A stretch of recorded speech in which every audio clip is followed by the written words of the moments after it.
Let's make some rectangular origami boxes that are super quick and super easy to make. I am Anja from the Mystery Manufacturer and I will show you how. If your paper looks different on the front than on the back, then here's how to handle that. If the colored side faces up, the white side will be inside the box, and if the white side faces up, the colored side will be inside the box. Here's a little memo.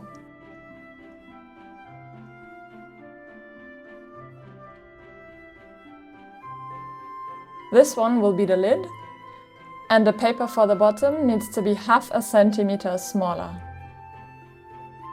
For the lid, I will start with the colored side up, and this is how you fold it.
For the bottom box, I put the white side up, and then I do the exact steps again.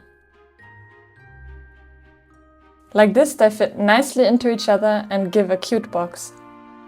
Feel free to like this video if it helped you, and I hope I see you in the next one.